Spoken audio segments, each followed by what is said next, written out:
1 Coríntios, capítulo 3.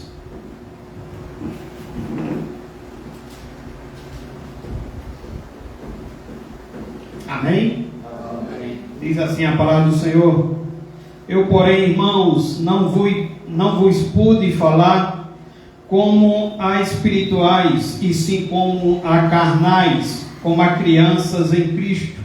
Leite vos dei a beber, não vos dei alimento sólido, porque ainda não podíeis suportá-lo, nem ainda agora podeis, porque ainda sois carnais.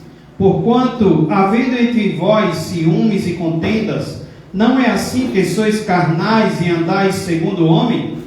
Quando, pois, alguém diz, eu sou de Paulo, e outro, eu de Apolo, não é evidente que andais segundo os homens?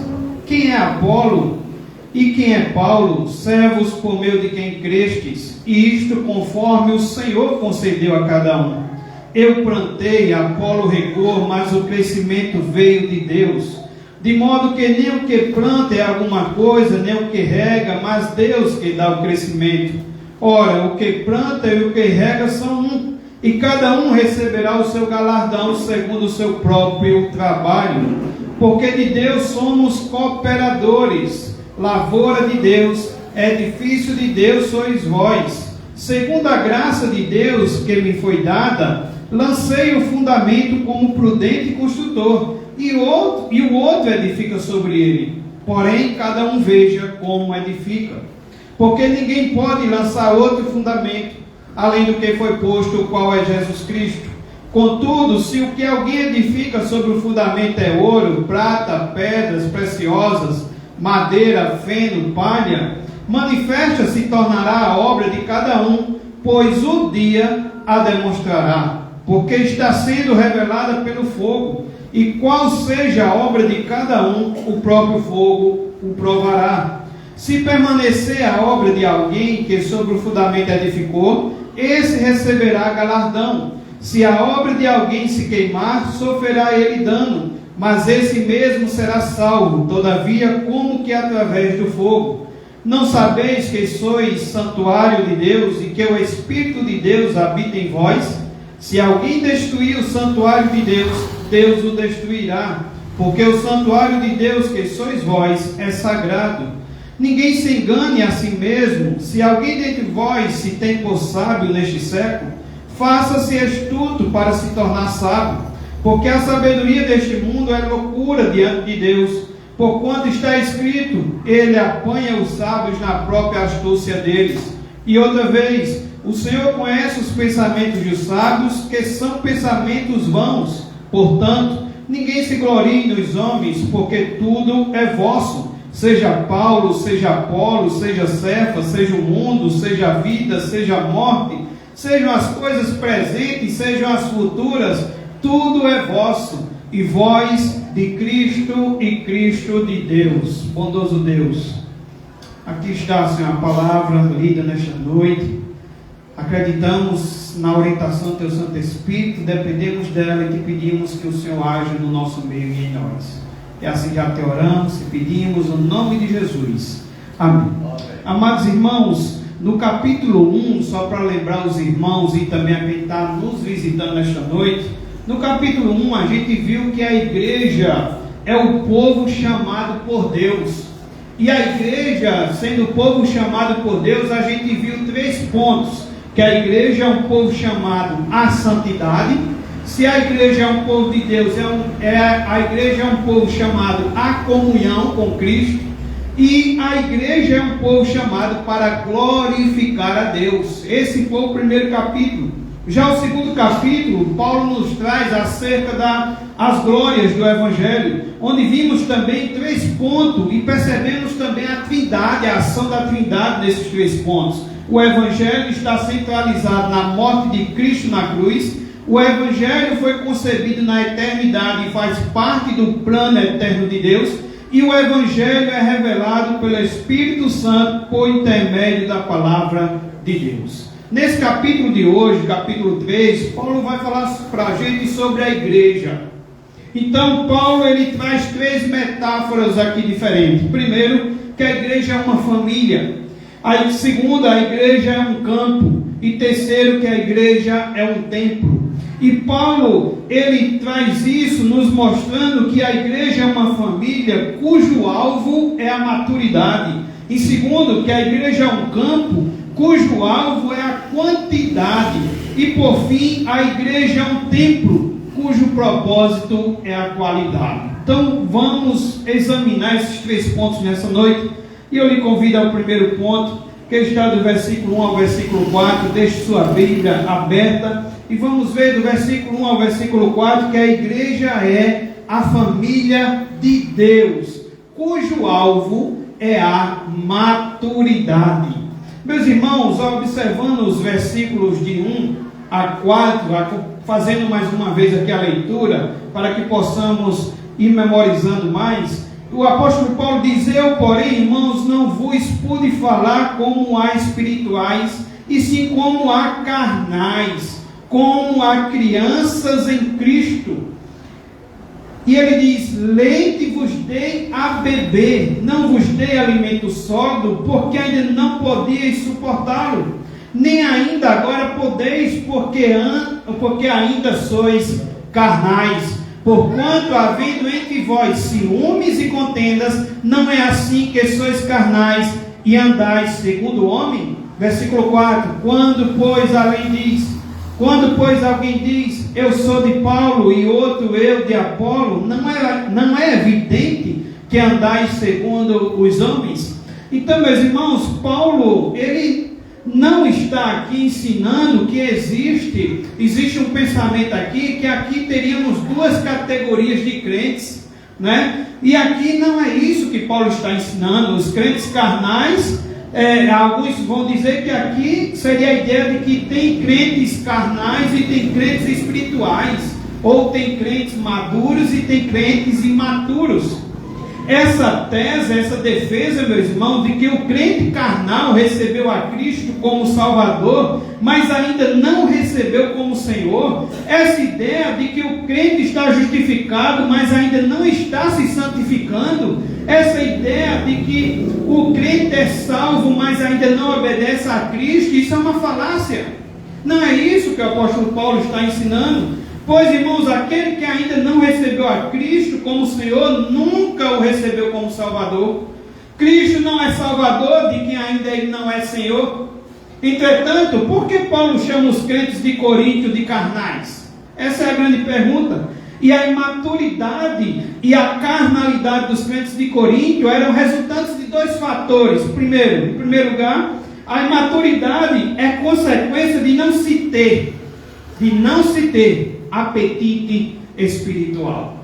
A imaturidade é consequência de não se ter apetite espiritual. E vimos isso no versículo 1 e versículo 2. A primeira razão da imaturidade era revelada pela dieta espiritual. Paulo fala que estava dando leite para eles porque não podia receber alimento sólido. Há alguns que pensam também que a diferença entre leite e carne é que algumas pessoas da igreja podem receber um determinado ensino, uma determinada doutrina, enquanto outros ainda não podem receber esse ensino, essa doutrina. Será que Paulo está dizendo que algumas pessoas podem receber um tipo de doutrina e outras doutrinas só mais tarde?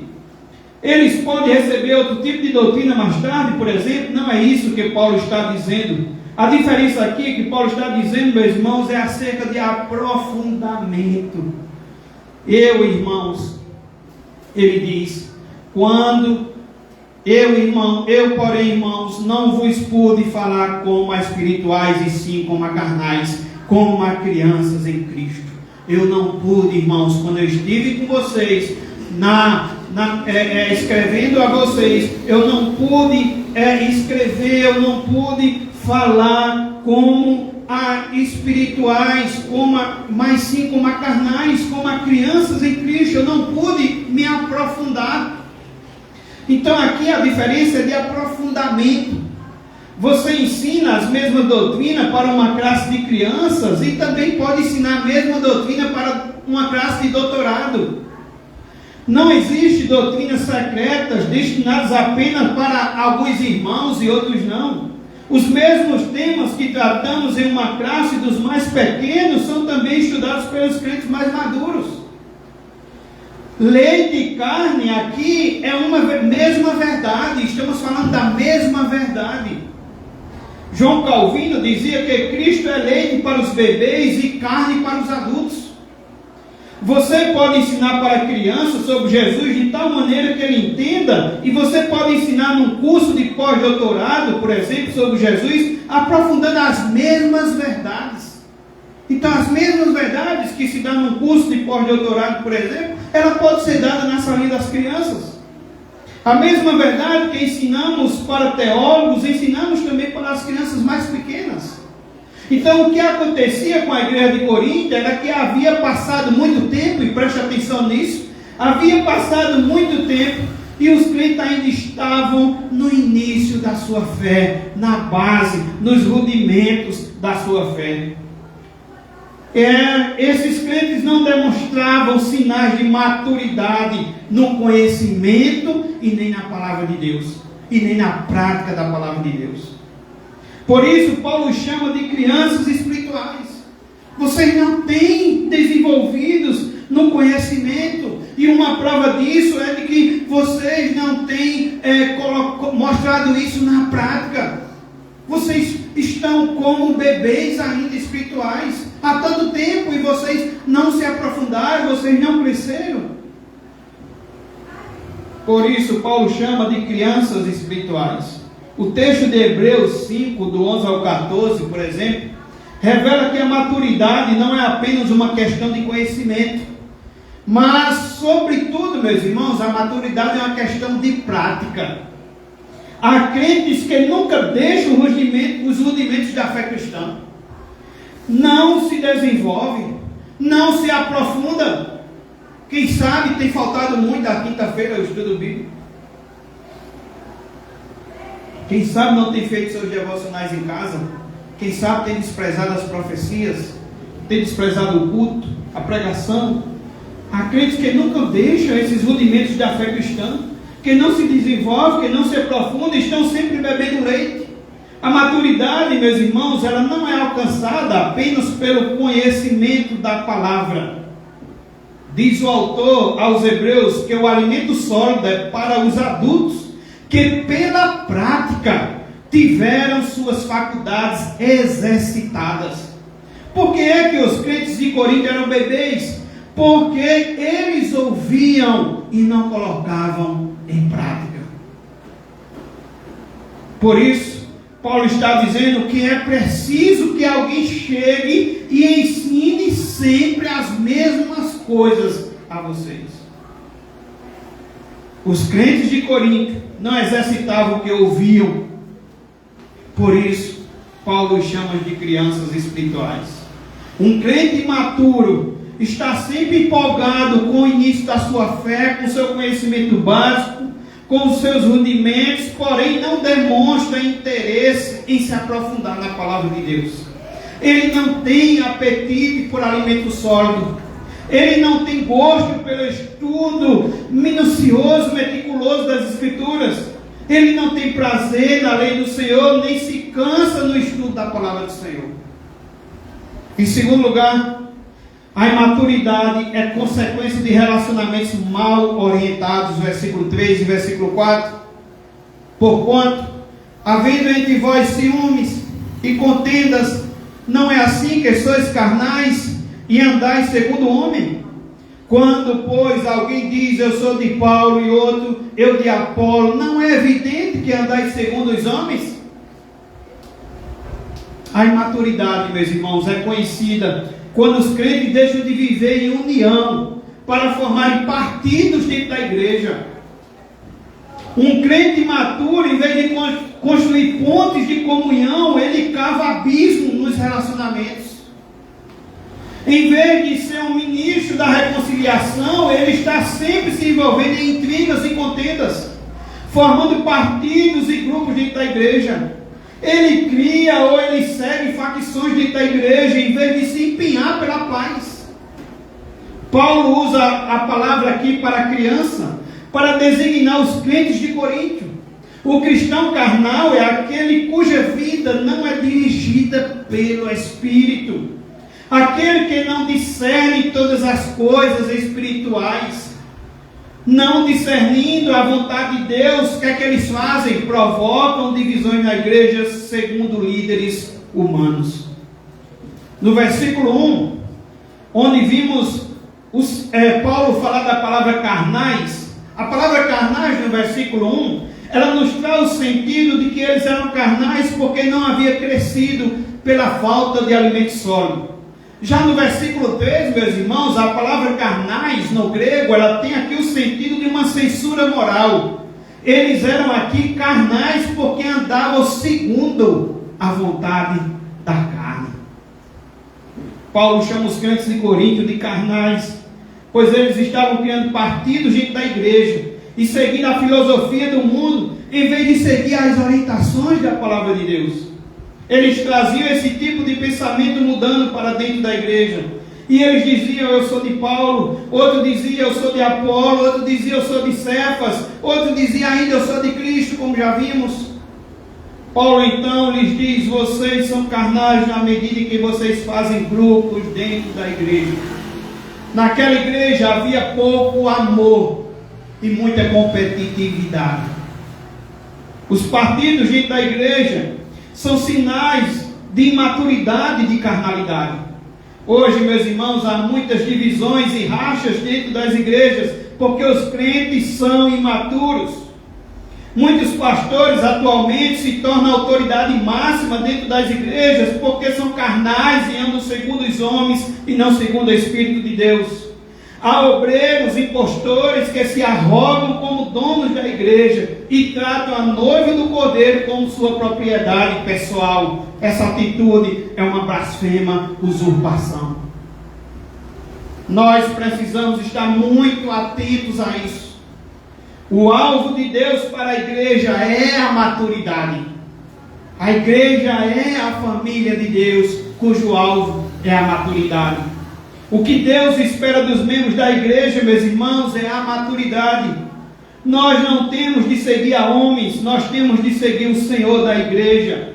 Nós não temos de colocar nenhum líder da igreja num pedestal. Não temos de promover o culto à personalidade, como já foi falado nos sermões anteriores. Jesus é o fundamento, o edificador, o dono e protetor da igreja. Somente Ele é digno de receber a honra e a glória na igreja. Então a igreja é uma família de Deus, cujo alvo é a maturidade. Em segundo lugar, meus irmãos, observando do versículo 5 ao versículo 9, a igreja é a lavoura de Deus. A igreja é um campo, e cujo alvo é a quantidade.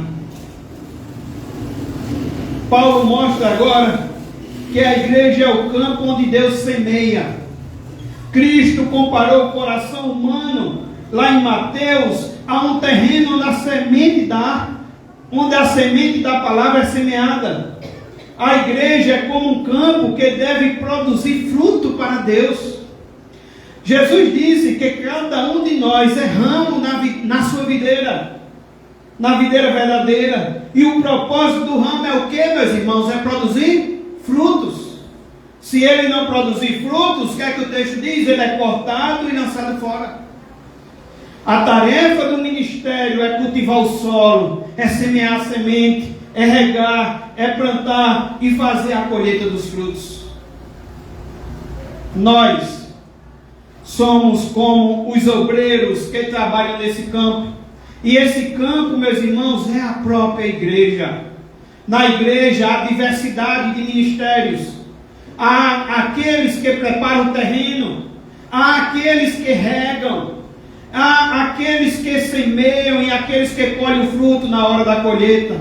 E quais são as lições que Paulo quer trazer para nós nessa noite? Em primeiro lugar, Paulo esvazia aqui, meus irmãos, a controvérsia sobre o culto à personalidade no versículo 5. 1 Coríntios 3, versículo 5. Quem é Apolo? E quem é Paulo?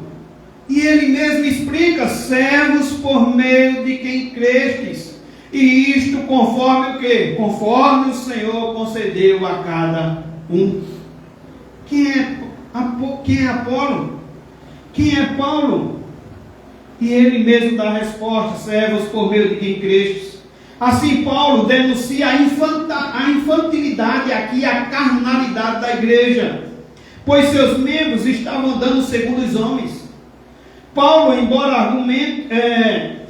elabora aqui argumentos para esvaziar a controvérsia sobre o culto à personalidade, no versículo 5. O que ele está dizendo é que a ênfase deve recair sobre Deus, e não sobre o pregador, o mensageiro, o obreiro. Devemos tirar os nossos olhos dos instrumentos e colocá-los em Jesus. Quem é Paulo? Quem é Apolo? No texto original é interessante que a palavra não traz como quem é Paulo ou quem é Apolo. A palavra no original ela diz o que é Paulo, o que é Apolo. Paulo assim desvia a atenção dos crentes da pessoa dos pregadores e concentra a atenção deles em suas funções. São servos. O culto à personalidade é um grave desvio da igreja neste século. Atualmente as pessoas estão dando muito mais ênfase ao mensageiro do que à mensagem. Estão focando mais o portador do evangelho do que o evangelho em si mesmo. Paulo está dizendo à igreja de Corinto: não pensem que eu sou um dono da igreja. Não me coloquem num pedestal, eu sou apenas um servo. Apolo também é apenas um servo. É errado concentrar a atenção no servo do Senhor. Devemos olhar para o Senhor dos servos. Paulo está dizendo com isso que a igreja de Deus, na igreja de Deus não há donos, não há chefes, não há ninguém que possa ser colocado no pedestal. A igreja só tem um dono e um Senhor, e esse Senhor é Jesus Cristo. É importante lembrá-los também, meus irmãos, que Paulo não está querendo aqui menosprezar o obreiro, mas exaltar Jesus Cristo. Ele destaca a importância do servo quando pergunta o que é Paulo, o que é Apolo, servo por meio de quem crestes. Paulo e Apolo foram usados por Deus para levar o evangelho aos coríntios. Por meio deles é que o evangelho chegou até a igreja de Corinto. Portanto, o que está em destaque aqui é o evangelho e não os instrumentos que Deus usou para anunciar o evangelho. Ambas as funções são importantes. Paulo planta, Apolo rega, mas são inúteis se Deus não der o crescimento. Olha quanto precisamos orar. Você orou para vir para a igreja hoje? Você veio na dependência do Espírito Santo? Você orou para que estejamos aqui na dependência do Espírito Santo? Quando formos evangelizar, o quanto precisamos orar? Quando vamos anunciar, quando vamos ouvir um evangelho, quando precisamos pedir que o Senhor abra nosso coração, que nosso coração não endureça, que a nossa mente não esteja presa em outras coisas, a não ser no Senhor, que a gente esteja sensível a ouvir a voz do Senhor, irmãos. São inúteis nosso trabalhar se Deus não der o crescimento. Cometemos um grande pecado contra Deus quando damos mais importância aos mensageiros do que à mensagem, quando destacamos mais aqueles que pregam o evangelho do que o próprio conteúdo do evangelho. Há irmãos que às vezes vão até visitar o boletim da igreja para saber quem é o pregador, para saber se vem ou não para o culto. Misericórdia.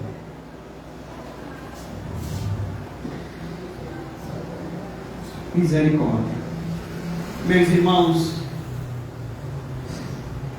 em segundo lugar, Paulo ensina a diversidade de ministérios na igreja, no versículo 6 e 7. Diz o apóstolo Paulo: eu plantei. Olha, diversidades de ministérios. Eu plantei, Apolo regou, mas o crescimento veio de Deus. De modo que nem o que planta e é alguma coisa, nem o que rega, mas Deus que dá o crescimento. Quando eu falei para os amados que no grego não é quem é Apolo e não é quem é Paulo, é o que é Apolo e o que é Paulo. Meus irmãos, isso nos dá certeza disso quando chegamos aqui nesse versículo. Ele diz: De modo que nem o que planta é alguma coisa, nem o que rega, mas Deus que dá o crescimento. Deus chama uns para preparar o terreno, nessa diversidade de ministérios na igreja. Deus chama outros para semear. Deus chama outros para regar. Deus ainda chama outros para colher. Há vários ministérios na igreja, mas nenhum é mais importante do que o outro. A ênfase não recai nos obreiros, nos líderes de departamentos, mas em Deus que dá o crescimento. A igreja é como um corpo que tem diversos membros, com diversos ministérios e diversos dons.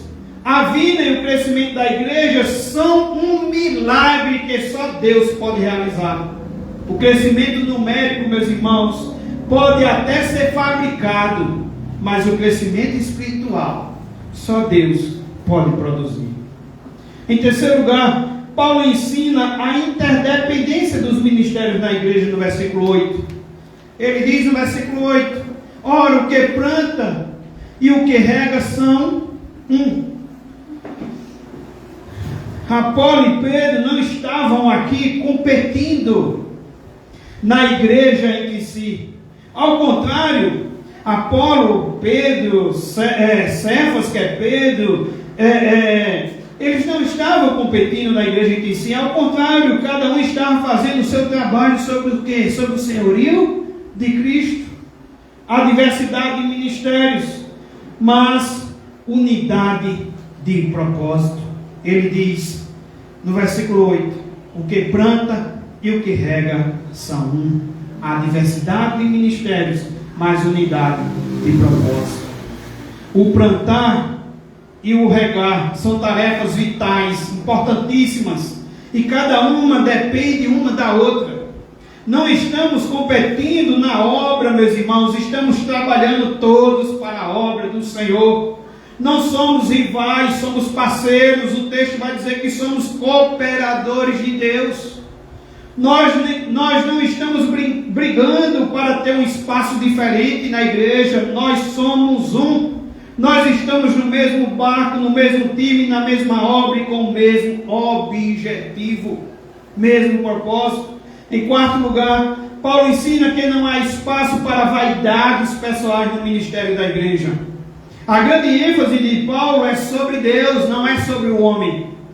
Quando a igreja começa a colocar o seu foco e holofotes no homem, demonstra imaturidade espiritual. E Paulo diz: ora, o que planta, ainda no versículo 8, e o que rega são um, e cada um receberá o seu galardão segundo o seu próprio trabalho. Quando a igreja coloca os holofotes sobre o obreiro, a igreja está subtraindo a glória que é de Deus. Aqueles que promovem o culto à personalidade ou buscam glórias para si mesmos se colocam num pedestal que estão usurpando a glória que só a Deus pertence. Paulo diz que só Deus pode dar o crescimento. Ele diz: eu plantei, Apolo regou, mas o crescimento veio de Deus. De modo que nem o que planta é alguma coisa, nem o que rega, mas Deus que dá o crescimento. O trabalho humano, sem a ação de Deus, não produz resultados. Ninguém fabrica conversão. Conversão não é um efeito psicológico de massa.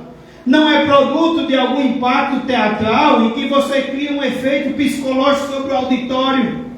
Conversão é obra soberana e milagrosa do Espírito Santo de Deus. Só Deus pode realizar o crescimento espiritual da igreja. Também, meus irmãos, só Deus pode recompensar os seus obreiros. A recompensa é interessante, e preste atenção nisso. Você que também é líder de departamentos, você que, quem sabe, já foi líder ou tem vontade de ser líder, ou quem sabe precisa voltar à liderança, a recompensa dá-se pela fidelidade do obreiro. O critério para a recompensa não é o resultado. O critério para a recompensa que vem de Deus é do trabalho fiel do obreiro. Ora, o que planta e o que rega são um, e cada um receberá o seu galardão. E o texto diz, segundo o quê? Segundo o seu próprio trabalho, segundo a sua fidelidade. É muito bom, irmãos, quando somos líderes, obreiros, e somos encorajados. É muito bom. Posso dizer que é necessário também sermos encorajados. Paulo recomenda à igreja também a estimular e a fortalecer uns aos outros. Cometeríamos um grave pecado, porém, se dependermos de recompensas, se dependermos, irmãos, de reconhecimento. Eu fiz isso, eu fiz aquilo, mas o pastor não me reconheceu. Eu fiz isso, eu fiz aquilo, mas o pai de fulano não me aplaudiu.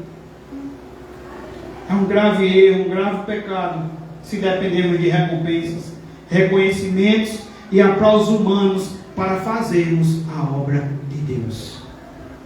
A recompensa vem de Deus. É por isso que a Bíblia diz que a recompensa é por causa da fidelidade, do trabalho. Mateus 25, 21 também fala muito disso. Muito bem, servo bom e fiel. Foste fiel no pouco, sobre muito te colocarei. Mas ainda em terceiro lugar e em último lugar, a igreja é o santuário da habitação de Deus. Um templo cujo propósito é a qualidade. Meus irmãos, do versículo 9 da parte B até o 23, Paulo está passando aqui agora de uma metáfora que estamos vendo que a igreja era lavoura agrícola, de uma metáfora agrícola para uma arquitetônica. A igreja, Paulo traz a metáfora agora, o símbolo de que a igreja é um templo e o seu alvo é a qualidade. Paulo usa a metáfora aqui do edifício para descrever a igreja. A igreja é o templo de Deus porque é a sociedade na qual o Espírito Santo habita. Cada pessoa salva, meus irmãos, é um templo também da habitação de Deus. A igreja local, de igual forma, é templo da habitação de Deus. A igreja universal, e eu digo não universal do reino de Deus, mas de todos os santos, a igreja de todos os que creram em Jesus Cristo foram alcançados, também é comparada ao templo de Deus. Dessa maneira, podemos afirmar que Deus habita em cada crente salvo, que Deus habita nos crentes de uma igreja local, e que Deus habita na igreja como somatório de todos os convertidos de todos os lugares do mundo. Na edificação dessa igreja como edifício de Deus é preciso estar percebido da importância da qualidade. Nós que estamos edificando essa casa da morada de Deus, seremos julgados em nosso trabalho. Um dia Deus julgará o nosso trabalho. Deus está interessado em que construamos esse templo com qualidade. A igreja, meus irmãos, ela não é do pregador nem da congregação. Ela é a igreja de Deus. Somos edifício de Deus, veja no versículo 9, na parte B. Depois de ele dizer porque de Deus somos cooperadores, lavoura de Deus, que vimos no ponto anterior, agora chegamos ao edifício de Deus, sois vós. Somos edifício de Deus. Haverá um julgamento para nós. Quando você olha no versículo 13, ele diz que manifesta se tornará a obra de cada um, pois o dia, e esse dia é a segunda vinda de Jesus, é o dia do julgamento, e nesse dia será manifesta a obra de cada um, pois o dia a demonstrará. Então, meus irmãos, esse dia é o dia do juízo, o dia da segunda vinda de Cristo, quando ele se manifestará em chamas de fogo. A maneira que você está construindo será julgada e provada pelo fogo. Precisamos construir esse edifício de Deus com qualidade. Deus não está procurando apenas números, Ele quer qualidade. Precisamos, portanto, evitar, nesse cuidado, dois grandes exemplos, dois grandes extremos na construção desse edifício espiritual. O primeiro extremo que precisamos evitar é que precisamos evitar o extremo da numerolatria. Hoje nós estamos vendo igrejas bêbadas pelo sucesso. Elas estão embriagadas pelos resultados. Elas querem quantidades e querem isso a qualquer custo. Para encher os templos, os pregadores mudam a mensagem e oferecem um evangelho sem exigências. A riqueza do evangelho é sonegada e também substituída pelas novidades do mercado da fé. As crianças gostam de espetáculos e gostam de novidades. Elas não têm discernimento para identificar os perigos e os riscos das heresias que entram disfarçadamente dentro das igrejas. É nesse contexto que Paulo mostra que a igreja precisa construir e se edificar, mas com qualidade. Deus não está interessado apenas em número, Deus quer vida. O segundo extremo é a numerofobia. Essa é a atitude da acomodação. Ela acontece quando a igreja se conforma com a esterilidade. Não temos frutos, não temos conversão. E nos acomodamos e cria justificativas para tentar tapar o sol com a peneira e justificar a sua falta de frutos espirituais. Se nós devemos construir a igreja do modo que Deus quer, temos de olhar 4 princípios importantes que Paulo vai nos ensinar aqui nesse terceiro ponto. O alicerce apropriado. Segundo, os materiais apropriados. Terceiro, o projeto apropriado. E por último, o motivo apropriado. Em primeiro lugar, meus irmãos, devemos construir sobre um fundamento certo. É o alicerce apropriado. Fundamento certo, versículo 10 e 11. Segundo a graça de Deus que me foi dada, Paulo diz, lancei o fundamento como prudente construtor. Paulo foi um prudente construtor. E ele diz que os outros agora, nós, teríamos que edificar sobre esse fundamento. Porém, cada um veja como edifica. Versículo 11. Porque ninguém pode lançar outro fundamento, além do que foi posto, o qual é Jesus Cristo. O fundamento, o alicerce e a pedra fundamental da igreja não é o Papa, não é o pastor, não é um missionário, nem é uma liderança local. Pastores e pregadores mudam, passam e morrem, somente a igreja edificada em Jesus Cristo sobrevive. Jesus Cristo é o fundamento da igreja. Isso temos o Antigo Testamento e o Novo Testamento para ler alguns versículos sobre isso. Ele é a pedra sobre a qual a igreja é edificada, disse Mateus. A igreja não poderia ser edificada sobre Pedro nem sobre Paulo, porque tanto Pedro quanto Paulo morreram. Eles passaram, mas Cristo permanece para sempre. Não podemos abandonar a mensagem da cruz, embora essa mensagem seja escândalos para os judeus e loucura para os gregos.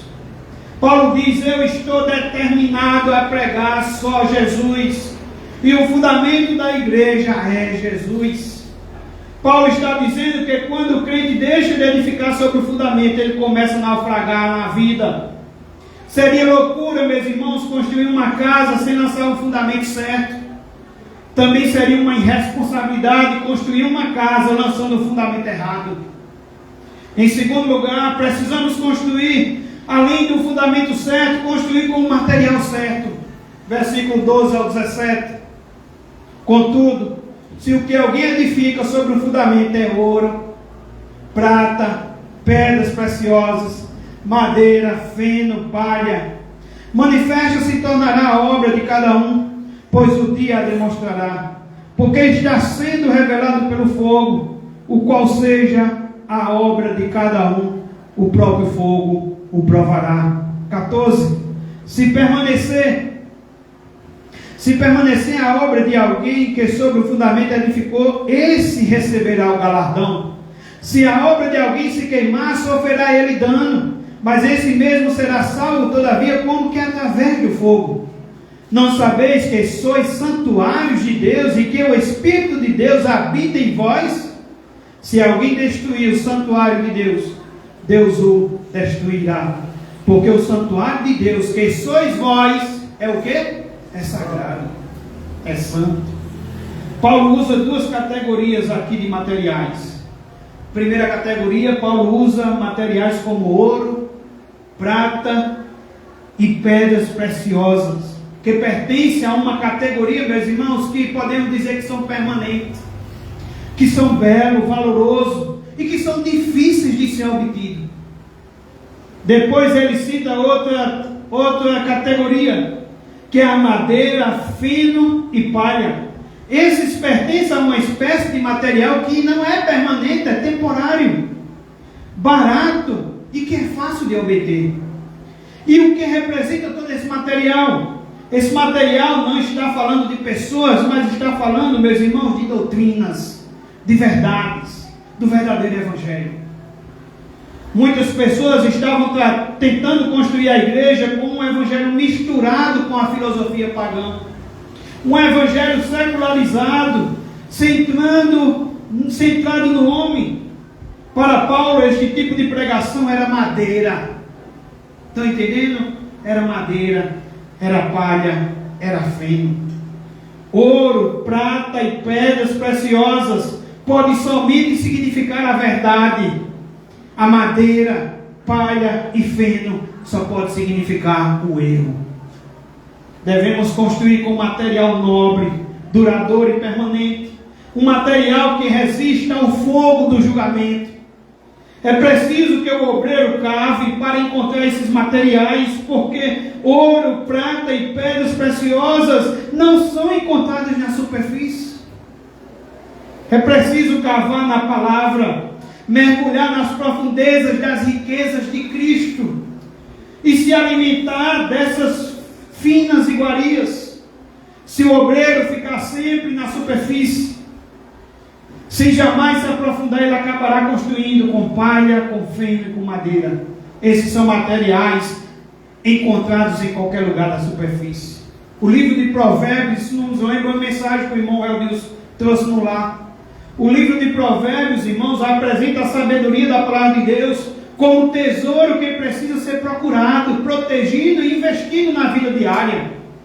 Os coríntios tentavam construir a igreja com a sabedoria humana, a sabedoria deste mundo, quando deveria ter dependido da sabedoria de Deus em Cristo, revelada na sua palavra. É importante ressaltar também que em cada uma das figuras usadas para a igreja, Paulo deu destaque à palavra de Deus. A palavra de Deus, irmãos, é alimento para a família. Lembra do primeiro ponto? É alimento para a família. É semente para o campo, segundo ponto. E é material para o templo, nesse terceiro ponto. Tanto para edificar a família, quanto para plantar o campo ou para construir o templo. O material, a obra-prima, é a palavra de Deus. Pregadores, diz Hernando Dias Lopes, que pregadores e professores preguiçosos vão ver uma grande fumaceira no dia do julgamento. O material que eles usam para edificar não resistirá ao fogo, nem eles vão receber recompensa. Deus nos adverte que se nós destruirmos o santuário, o seu santuário, usando material impróprio, Ele nos destruirá. Isso não é condenação eterna, mas é a perda da recompensa, diz Hernando Dias Lopes. Em terceiro lugar, irmãos, devemos construir de acordo com o plano correto. Versículo 18 ao 20. Ninguém se engane a si mesmo. Se alguém dentre vós se tem por sábio neste século, faça-se astuto para se tornar sábio. Porque a sabedoria deste mundo é loucura diante de Deus, porquanto está escrito, Ele apanha os sábios na sua própria astúcia deles. Versículo 20. E outra vez, o Senhor conhece os pensamentos dos sábios, que são pensamentos vãos. Se quisermos construir do jeito que Deus quer, devemos construir de acordo com o plano correto. Paulo diz que há uma sabedoria do mundo que funciona no mundo, mas não funciona na igreja. A sabedoria do mundo não funciona para a igreja, porque a sabedoria de Deus é diferente da sabedoria do mundo. Aquilo que o mundo valoriza, por exemplo, o reino de Deus despreza. Aquilo que o reino de Deus despreza, o mundo valoriza. O reino de Deus está em posição invertida, de ponta cabeça. O reino de Deus tem valores invertidos. A igreja não é uma empresa secular. A igreja primitiva, meus irmãos, que sempre devemos recorrer, não tinha nenhum dos segredos do sucesso desse mundo. Primeiro, eles não tinham ricas propriedades. Segundo, eles não tinham influências no governo. Terceiro, eles não tinham tesouros. Quarto, a maioria dos seus obreiros não era composta de grandes intelectuais. Quinto, a maioria dos membros não era composta de grandes celebridades. Contudo, eles colocaram o mundo de cabeça para baixo.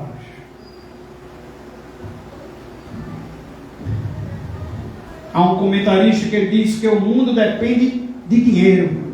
O mundo depende de promoção, de prestígio e de pessoas influentes. Mas a igreja depende de oração, do poder do Espírito, humildade, sacrifício e serviço. O bem-aventurado no reino de Deus é humilde de espírito e não arrogante. O bem-aventurado no reino de Deus é o manso e não o bravo que tenta dominar os outros pela força e crueldade. O bem-aventurado no reino de Deus é o que chora e não o que faz os outros chorarem. O bem-aventurado no reino de Deus é o puro de coração e não o conquistador. O maior no reino de Deus é o que serve e não aquele que é colocado no pedestal para ser bajulado. Se nós estamos querendo construir a casa de Deus, devemos usar o plano certo. A igreja que imita o mundo pode ter sucesso no tempo, mas se cobrirá de cinzas na eternidade, porque sua obra não resistirá ao fogo. Em quarto e último lugar, devemos construir com a motivação certa. Versículo 21 ao 23. Portanto, ninguém se glorie nos homens, porque tudo é vosso. Seja Paulo, seja Apolo, seja Cefas, seja o mundo, seja a vida, seja a morte, sejam as coisas presentes, sejam as futuras, tudo é vosso, e vós de Cristo, e Cristo de Deus. Se quisermos construir do jeito que Deus quer, devemos construir com a motivação certa. E qual é a motivação certa para trabalhar na igreja e de edificar o santuário de Deus? É a glória de Deus. Toda vez que eu estou buscando a glória de homens, ou querendo a glória de homens e colocando o homem no centro, eu estou tirando a glória que é de Deus. Então, meus irmãos, a primeira motivação tem de ser a glória de Deus. E quando a glória de Deus é a nossa motivação, não vai existir partido dentro da igreja. Não vai existir disputas dentro da igreja. Não vai existir discussões dentro da igreja. Não vai existir obreiros sozinhos, líderes sozinhos, irmãos sozinhos. Não vai existir ninguém querendo ser mais importante que o outro dentro da igreja. Os crentes de Corinto formavam partidos e comparavam homens, e assim dividiam a igreja. Mas se eles estivessem buscando o mesmo propósito, unicamente a glória de Deus, lutariam pela unidade da igreja. Dr. Russell Shedd, meus irmãos, comentando sobre esse texto, uma das coisas que me chamou a atenção é que ele diz que a comunhão da igreja é a realidade mais preciosa. Eu falava essa frase terça-feira no culto de oração na casa da irmã Natália. E eu dizia aos irmãos, se esforcem para que nas terça-feiras a gente tenha os lares para fazer os cultos. Estamos às vezes, alguns meses, com algumas dificuldades. Terça-feira agora que vem vai ser aqui na igreja, porque ninguém se manifestou. E temos tido dificuldades com isso. E eu dizia à irmã, eu dizia no culto de oração, vamos se esforçar para o culto no lar, na terça-feira, sempre ter uma residência. E eu dizia também, não se preocupe se vai ter que oferecer janta. Quem foi que já disse isso? Não precisam, irmãos. O Senhor disse que quem desse um copo de água fria receberia o galardão. Não precisamos ter condições de fazer uma janta para que eu faça um culto na minha casa. Não precisa disso. Precisamos é ter irmãos em nossas casas para orarmos, para chorarmos juntos, para nos alegrarmos juntos, para abrirmos nossa boca e dizer: irmão, ore por mim, ore por isso, ore por aquilo. Tem irmãos aqui que quando chegou nessa igreja, eles disseram que um dos cultos que nunca queria faltar era na terça-feira. Mas é contraditório quando abrimos a boca para isso, mas não oferecemos nossa casa para fazer o culto. Ou quando abrimos nossa boca para isso, mas faltamos o culto. Meus irmãos, isso não seria também maturidade? Não seria falta também de crescimento espiritual? Dr. Russell Shedd diz, falando da comunhão, ele fala da comunhão como uma realidade mais preciosa da igreja. Me alegrei quando disseram: vamos à casa do Senhor. Como é bom chegar aqui e ver os irmãos. Precisamos da unidade da igreja, do serviço da igreja, do serviço de cada um, em nome de Jesus. Paulo enfatiza, meus irmãos, que a igreja é herdeira de todas as coisas em Cristo. Paulo apela para a dignidade e o destino da igreja como correta motivação para fazer a obra. Se nós todos somos possuidores de todas as coisas em Cristo, por que é que vamos entrar numa disputa de partidarismo dentro da igreja? Todas as coisas pertencem a todos os cristãos, diz o versículo. Não é a igreja que é nossa, nós é que somos da igreja. Não é a igreja que pertence ao ministro, mas é o ministro que pertence à igreja. A igreja é riquíssima, ela é herdeira de Deus. Tudo que o Pai tem é do Filho. Cada crente tem todas as coisas em Cristo e podemos dizer quão ricos somos em Cristo. O pai disse para o filho mais velho, naquela palavra do filho pródigo, o que foi que ele disse para o filho mais velho? Meu filho, tudo que eu tenho é seu. Tudo que eu tenho é seu. Paulo afirma: tudo é vosso. E vós de Cristo, e Cristo de Deus. Tudo é vosso, irmãos. O mundo, por exemplo, para que você habite para a glória de Deus, para que você estude para a glória de Deus, para que você use para a glória de Deus, para que você se deleite para a glória de Deus, para que você conquiste para a glória de Deus. A vida como um dom diário de Deus, como uma preparação para a eternidade. Tudo é vosso. A morte para pôr fim ao nosso sofrimento, para nos conduzir ao céu. O presente como a providência de Deus, o cuidado de Deus, a direção de Deus. E o futuro como a vida de Cristo, a ressurreição do corpo, o dia do julgamento, o céu e a vida eterna. A igreja é a família de Deus, cujo alvo é a maturidade. A igreja é a lavoura de Deus, um campo cujo alvo é a quantidade. A igreja é o santuário da habitação de Deus, um templo cujo propósito é a qualidade. Que o Senhor nos abençoe em nome de Jesus.